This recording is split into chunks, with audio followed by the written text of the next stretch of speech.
Hi guys, welcome to our channel Beyond Stocks. So first of all, wish you all a very happy Diwali from both of us. May you earn a lot of cash in the stock market and earn a lot of profits, and be happy in the entire coming year ahead. So today in our video, we're going to speak about 10 stock picks for Diwali. As we are all aware that kal Muhurat trading session hai from 6:15 to 7:15 in the evening, being a Saturday, which is a very great opportunity to enter in the markets with few stocks which we have selected from our end with our analysis. So let us see which are these stocks. But before that, these are our analysis. So I recommend you to research on your own and then invest as per your understanding of the stock picks here. So the very first stock which we are going to talk about is ITC. So ITC मतलब आजकल उसके prices बहुत गिर रहे हैं आपने देखा होगा. So पहले like 5 years ago the ITC का PE ratio price to earning ratio was 30 around. But now it has decreased to 16 because prices गिर रहे हैं but उसकी earnings constant है और increase हो रही है. So earnings are good but the PE ratio has fallen. So I think this is the best time to enter into the stock because PE ratio is very low compared to the peers in the industry. So one great point here. Secondly, dividend yield in ITC is really very good. Like 5% तो हमेशा ITC देता है. Like we see if someone has 100 stocks, उसको 10 rupees के हिसाब से last time भी मिला था, उस हिसाब से you get a very good dividend yield on your investments in ITC. So some of the brands which we see in ITC is Ashirwad, Bingo, Yippee Noodles, Engage, Classmate. So ITC is basically has five segments. They are into FMCG, cigarette business, packaging, and various other segments which we know of. But the highest contributing segment is cigarette business. But we've seen a lot of growth in the coming in the last quarter results in FMCG as well. FMCG has actually shown revenue of double digit, and we expect a growth of double digit in the coming years in FMCG segment of ITC. So ITC generates 15,000 profits each year, and they're using this profit in their FMCG segment and growing a lot in like focusing on FMCG and not on cigarette because cigarette business has a government stake also. So they are focusing on FMCG more than their cigarette business. So I think that's a very positive contribution from ITC's end, and we can expect this stock to grow. I'm not sure that it can grow double fold or triple fold, but yeah, it will do really good in the coming years. दूसरा stock जो हम लोग ने pick किया है वो है Eicher Motors, जो कि रॉयल इनफील्ड बाइक्स बनाती है और इनका main revenue royal Enfield bikes बेचने से आता है।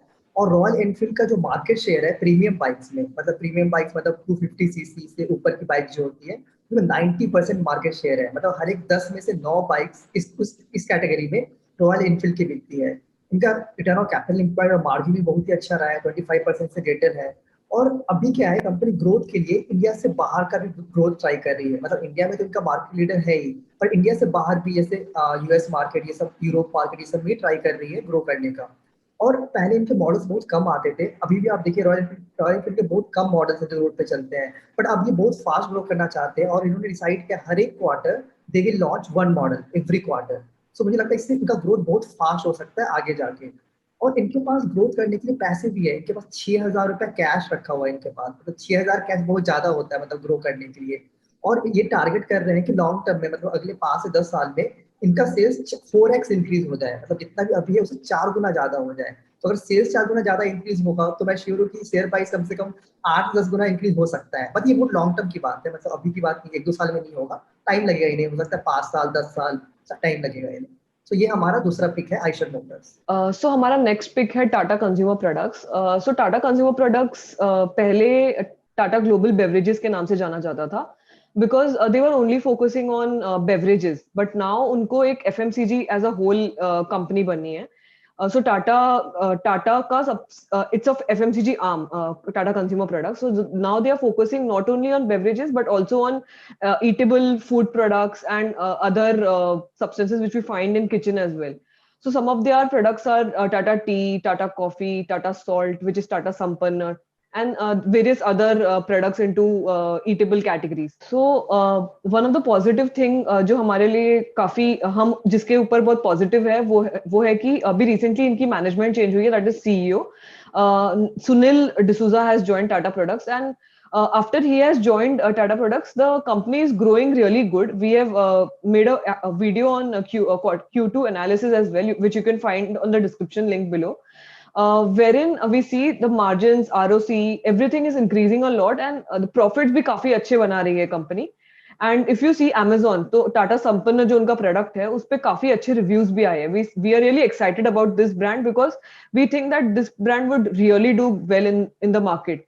So apart from that, like Mr. Sunil D'Souza, वो काफी अच्छा कंपनी प्रोस्पेक्ट्स को लेके काफी पॉजिटिव है, एंड वो काफी फोकस कर रहे हैं कि कंपनी को सिर्फ बेवरेजेस माइंडसेट हटा के customer as a FMCG brand सोचे टाटा कंज्यूमर प्रोडक्ट्स को. So all in all we are really positive for this stock in the future. तो हमारा जो नेक्स्ट पिक है वो भी टाटा ग्रुप से ही है. इस स्टॉक का नाम है टाटा कम्युनिकेशंस, और मैं इसके लिए एक्साइटेड इसलिए हूँ क्योंकि ये बहुत ही अच्छा टर्न अराउंड कर रही है कंपनी. इनके प्रॉफिट्स, इनके रेवेन्यू बहुत ही अच्छे जा रहे हैं, और अभी अभी कंपनी में न्यू सीईओ ने ज्वाइन किया है जो कि टीसीएस से ही है. मतलब इससे पहले ये जो सीईओ का नाम है अमूर लक्ष्मी नारायण, ये पहले टीसीएस में, मतलब टीसीएस के मैनेजमेंट टीम में थे. उन्होंने यहाँ पे ज्वाइन किया टाटा कम्युनिकेशन को टर्न अराउंड करने के लिए, और हमने देखा है कि द न्यू सीईओ के ज्वाइन करने के बाद कंपनी बहुत ही अच्छा कर रही है. इनका प्रॉफिट रेवेन्यू बहुत ही अच्छा कर रहा है.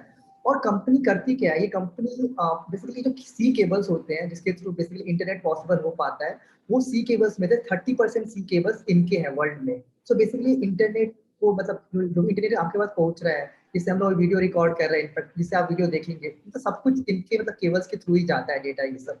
तो वर्क फ्रॉम होम जैसे कि बढ़ गया कोविड के बाद, तो इनको बहुत अच्छा फायदा हो रहा है उससे. डेटा यूसेज बढ़ रहा है, उनको बहुत फायदा हो रहा है. प्लस ये बहुत सारे इंटरप्राइज कस्टमर को भी सर्व करते हैं, उनसे बहुत फायदा हो रहा है. डिमांड बढ़ रहा है, इनके सर्विसेज है उसके लिए डिमांड बढ़ रहा है. तो इनका अगर प्राइस टू अर्निंग देखिएगा तो FY21 के प्राइस टू अर्निंग 15 पे थे. इतना कॉस्टली नहीं है कंपनी. प्लस इनका डेप्ट बहुत ज्यादा था, मतलब 12,000 करोड़ से अभी 8,000 करोड़ हो गया है, बट ये बहुत फास्ट डिक्रीज कर रहा है. और इनका क्या, रिटर्न ऑन कैपिटल एम्प्लॉयड इनका 14% हो गया है. मतलब पहले आई थिंक 8 या 9% था, ये भी अच्छा इंक्रीज हो रहा है. तो ये कंपनी मुझे लगता है बहुत अच्छा टर्न अराउंड कर रही है, मुझे लगता है फ्यूचर में बहुत अच्छा करेगी. तो हमारा नेक्स्ट पिक है Mahindra and Mahindra. It's a Anand Mahindra company. So अगर आपने उनको फॉलो किया होगा ट्विटर पे, he is quite active on Twitter, and he gives regular updates about various stocks, news, and about his own company as well. So why we are positive on this particular stock is because India के पास सबसे ज़्यादा primary market है. That is, a lot of people are into agriculture, primary farming and everything. So farming के लिए आपको पता ही है कि tractors का usage काफी high है. So one fun fact is there are 6 lakh villages in India and there are 6 lakh tractors in India. So tractor market is quite under penetrated, and we see very less players in the tractor market. So Mahindra and Mahindra is the market leader in that particular segment. So उनके लिए काफी positive है कि अगर एक village के पास अभी एक ट्रैक्टर है, एंड अगर in future if one village buys 2 tractor, that is we see 12 lakh का demand of tractors, which is quite positive for the company. We see like it's almost double. Also SUV की demand काफी अच्छी चल रही है. In coming future also SUV demand would be good. They have quite good cars like Thar, Bolero and SUVs and such other SUVs which are really doing good for them. उनकी sales भी काफी अच्छी चल रही है. अपार्ट फ्रॉम दैट उनके काफी सारे लॉस मेकिंग बिजनेसेस थे, but now they have plan to exit from those loss making business, and वो लोग सिर्फ अपने प्रॉफिट मेकिंग बिजनेस पे फोकस कर रहे हैं, जिसकी वजह से उन्होंने जो कैपिटल एम्प्लॉय किया है in the business, they focusing on improving the ROC. तो उनका जितने भी रिटर्न ऑन कैपिटल है, दे फोकसिंग ऑन दैट कि वो अपना आरओसी इंक्रीज करते रहे एंड अपने लॉस मेकिंग एंटिटीज से एग्जिट करते रहे, which is a really positive thing, and we see positive growth in the next 2 years definitely. हमारा जो नेक्स्ट स्टॉक है वो है मैक्स हेल्थ केयर.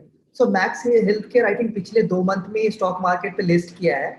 और ये जो मतलब मैक्स हेल्थ केयर, इनके हॉस्पिटल्स है, इसके बारे में आपने भी सुना होगा, मैक्स हेल्थ केयर हॉस्पिटल्स नाम से है. और इनके मोस्टली हॉस्पिटल्स क्या है कि एनसीआर में है, गुड़गांव, नोएडा और दिल्ली के साइड में मोस्ट हॉस्पिटल्स हैं. और इनका जो हॉस्पिटल का चेन है, मतलब नंबर ऑफ बेड्स जो है इनके हॉस्पिटल में, ये सेकेंड लार्जेस्ट है इंडिया में after Apollo hospitals. So Apollo hospital is the biggest hospital in India, और उसके बाद मैक्स हॉस्पिटल्स आती है. और अभी अभी इनका मतलब मैनेजमेंट चेंज हुआ है, और अभी केकेआर ने इसमें इन्वेस्ट किया है. केकेआर जो one of the biggest P investors in the world है, और इन्होंने अपॉइंट किया है अभय सोई को, मतलब as a CEO and MD. और अभय सोई है, इनके बारे में आप गूगल सर्च कर सकते हैं. ये वन ऑफ द मतलब इंडिया में टर्न अराउंड स्पेशलिस्ट के नाम से जाने जाते हैं. मतलब जो भी चीज ये छूते हैं उसके टर्न अराउंड कर देते हैं. तो बहुत ही अच्छा इनका मतलब प्रोफाइल है. और इंडिया में हेल्थ केयर इंडस्ट्री वो बहुत ही फास्ट ग्रो कर रहा है. और बहुत सारे हॉस्पिटल्स आते जा रहे हैं, मतलब इंडिया में ही बहुत ज्यादा आ रहे हैं, और ऊपर से बाहर की जो कंपनीज है वो भी इंडिया में इन्वेस्ट कर रही है हॉस्पिटल चेन से बहुत ही ज्यादा। इनका जैसे मैंने पहले आपको बताया, इनके मोस्ट हॉस्पिटल्स एनसीआर में है, और NCR one of the prime location है इंडिया में। मतलब एनसीआर में क्या फायदा इनको होता है कि बस इंडिया से ही लोग नहीं आते हैं, इंडिया के बाहर से भी लोग आते हैं, मतलब ट्रीटमेंट के लिए, क्योंकि बाहरी कंट्रीज में मतलब बहुत कॉस्टली होता है, बहुत सारी सर्जरी ये सब, वो सब इंडिया में आते हैं, जैसे for example max hospital, Apollo hospital, ये सब में ट्रीटमेंट कराने के लिए। और इनका फ्यूचर प्लान क्या है, मतलब फ्यूचर में ग्रो कैसे करना है, इनके पास ऑलरेडी बहुत सारे लैंड बैंक्स हैं, एनसीआर में है, मुंबई में है। तो ये क्या करना चाहते हैं कि इसी लैंड बैंक पे अपने हॉस्पिटल को और मतलब और नंबर ऑफ बेड से इंक्रीज करना चाहते हैं, जिससे कि बहुत फास्ट ग्रोथ हो। पर इनके पास लैंड बैंक तो पहले से है, तो लैंड के पैसे इन्हें ज्यादा देना नहीं पड़ेगा, तो इनके लिए बहुत सस्ता होगा और इससे अच्छा एक्सपैंड कर सकते हैं, इनका ये प्लान है। और इनके नंबर से बहुत इंप्रूव करने लगे, इनके मार्जिन एक्सपैंड कर रहे हैं। इसमें आपको बताया अभय सोई जो है वो टर्न अराउंड स्पेशलिस्ट है, so he is trying to matlab, increase the margins and all the other numbers for Max Healthcare. So I think that this stock will do very good in coming 3 to 5 years. तो हमारा next pick है Airtel. सो Airtel, जैसे कि आपको पता था, जैसे जब जियो मार्केट में आया था टेलीकॉम इंडस्ट्री में, सो सबने सोचा था कि जैसे वोडाफोन गिर गया वैसे एयरटेल भी गिर जाएगा एंड कोई भी प्लेयर सर्वाइव नहीं करेगा and Jio will be the monopoly. But ऐसा नहीं हुआ। Airtel was quite firm with their strategies and वो सब it was a survivor in the industry and it is still doing good. So अगर हम देखें एयरटेल का जो एवरेज रेवेन्यू पर यूजर है अभी 150 रुपीज है। मतलब एवरेज प्लान जो है सब लोग जो यूज करते हैं in terms of talk time and internet and other plan, it is 150 rupees and they have a very good vision of increasing it to 200 rupees. So अगर वो 1 रुपी भी इंक्रीज करते हैं so they have a plan of 200 and they are currently at 150। So 1 rupee increase करने पे उनको 1000 मिलेगा, तो 200 इंक्रीज दैट इज 50 का इंक्रीमेंट पे they will get 50,000 crore addition to their earnings, which is a very good prospect in future and that's really positive for the company and the stock prices. Also, enterprise value versus is to EBITDA is 5. That is very cheap according to us, because अगर हम metal stocks भी देखते हैं और other Geo भी देखते हैं तो उनका EV is to EBITDA is quite high. Like 5 is a very low number, so which is positive for the company again here. Also जो Q2 का results जो था वो काफी positive था in terms of their earnings, their profits, their revenues. It was very positive for the company in spite of Jio entering the market and Vodafone falling down because of that. One very surprising thing which we came across is, which I don't think you will believe, but yes, last month जब Jio आया था market में, Airtel has had a more increase in their customer base than Jio. Jio के पास कम customers base थे increment में और Airtel के पास ज्यादा थे, which means Airtel is not only a survivor but it is picking up the race and it is ahead of Jio in addition of subscribers and users. So, which is really positive for the company. हमारा जो next pick है वो फिर से Tata group से, Tata group से I think ये तीसरा स्टॉक है जो हमने पिक किया है। इसका नाम है टाटा केमिकल्स। सो ये बेसिकली टाटा ग्रुप का केमिकल्स आर्म है। मतलब जो भी टाटा ग्रुप से जो भी केमिकल्स, जो भी ये मतलब जो भी मैन्युफैक्चरिंग होगा केमिकल्स ये सब का, वो इस कंपनी से ही आएगा मोस्टली। अब अगर आप अभी के रिजल्ट देखेंगे, लास्ट 2 क्वार्टर्स के रिजल्ट, तो इनका उतना अच्छा रहा नहीं है। कोविड के बाद इन पे इम्पैक्ट आया है, इनके रेवेन्यूज डिक्लाइन हुए हैं, इनके प्रॉफिट्स डिक्लाइन हुए हैं। बट अगर अब मैं लॉन्ग टर्म में देखूं, मतलब मेरा यहाँ पे कोई शॉर्ट टर्म में देख नहीं रहा हूँ, मैं देख रहा हूँ लॉन्ग टर्म में, मतलब 3 से 5 साल में। तो अगर मैं 3 से 5 साल में देखूँ तो मुझे क्या लग रहा है कि इनकी जो स्पेशलिटी केमिकल का जो बिजनेस है, मतलब इसमें एनर्जी साइंस है, न्यूट्रिशनल साइंस का बिजनेस है, जो इन्होंने अभी रिसेंटली मतलब एनर्जी साइंस तो स्टार्ट नहीं किया है अभी तक, बट इनका प्लान है लिथियम बैटरीज बनाने का, और गवर्नमेंट भी अभी स्टार्ट करने वाली है, गवर्नमेंट प्लान कर रही है। मुझे लगता है ये श्योर इसमें मतलब पार्टिसिपेट करेंगे। और न्यूट्रिशनल साइंस में इन्होंने स्टार्ट कर भी दिया है, ऑलरेडी कर दिया बिजनेस शुरू। तो मुझे लगता है इन दोनों से अच्छा ग्रोथ फ्यूचर में आएगा। तो इनका बेसिक केमिकल का बिजनेस तो अभी है ही, जो मतलब अच्छा पैसा करेगा ही, बट उसके साथ ही साथ स्पेशली केमिकली बहुत अच्छा कर सकता है फ्यूचर में जाकर। इसलिए मैं थोड़ा एक्साइटेड हूँ टाटा केमिकल्स को लेके। और टाटा केमिकल्स का प्राइस जो देखिए तो बस 6 का है। मतलब अगर आप और केमिकल कंपनीज को देखिए तो 30 के पी पे, 40 के पी पे ट्रेड करती हैं, और टाटा केमिकल बस 6 पे कर रही है। उसका रीजन मैं समझ रहा हूँ, अभी अर्निंग उतना अच्छा नहीं है, बट अगर आप फ्यूचर देखिए 3 से 5 साल, मुझे लगता है अच्छा करेगी। मतलब बहुत हाई पोटेंशियल है कंपनी के पास केमिकल स्पेस में अच्छा करने का फ्यूचर में जाके। तो ये हमारी नेक्स्ट पिक्स है जो है टाटा केमिकल्स। तो कुछ और स्टॉक्स, मतलब टाटा मोटर्स हो गया, टाटा पावर हो गया, टाटा एलेक्सी है, बायोकॉन है, सिंजीन है, गोदरेज एग्रोवेट है, पावर ग्रिड, एनटीपीसी, एसजेवी है। तो ये सब पावर सेक्टर्स की स्टॉक्स है। फिर भारत फॉर्ज और एलएनटी डिफेंस में, मतलब इंडिया की गवर्नमेंट फोकस कर रही है डिफेंस के पार्ट सब इंडिया में बने, सब कुछ इंडिया में बने। जैसे वोकल फॉर लोकल जो है, उसी कारण हमें लगता है भारत फॉर एल&टी को फायदा होगा। बट हम लोग यहाँ पे ज्यादा एनालिसिस नहीं कर रहे हैं इन स्टॉक्स का, हम लोग जरूर आगे जाके इनका वीडियो बनाएंगे, क्योंकि हमें लगता है कि ये सब स्टॉक्स भी अच्छे करेंगे फ्यूचर में जाके। तो आप लोग जरूर रिसर्च कर सकते हैं ये सब स्टॉक्स के बारे में, मतलब अगर आपको इन्वेस्ट करना है जरूर रिसर्च कीजिए तभी इन्वेस्ट कीजिए, किसी के बोलने से इन्वेस्ट डायरेक्टली मत कर दीजिए। तो आप जरूर रिसर्च कीजिएगा इन स्टॉक्स। सो गाइज, जैसे पता है आपको, नहीं कट। सो गाइस, जैसे कि आपको पता है कल मुहूर्त ट्रेडिंग सेशन है, सो वी रिकमेंड यू कि आप एक शुभ दिन से शुरुआत कीजिए। एंड आप कल 6:15 to 7:15 के जो 1 आवर का सेशन दिया है सैटरडे को, उसमें आप कोई भी 2 या 3 स्टॉक्स जो आपके रिसर्च के हिसाब से बेस्ट लगा आपको, उसमें इन्वेस्ट कीजिए एंड हमें बताइए कि आपको कैसा प्रॉफिट्स मिल रहा है in long term, in future, in coming. You can just comment on the video below. And if you like our analysis of these particular stocks, and अगर आप इनमें इन्वेस्ट कर रहे हैं तो please like the video, do subscribe to our channel for future analysis, and don't forget to share it with your friends and family. Happy Diwali, good bye. या happy Diwali everyone.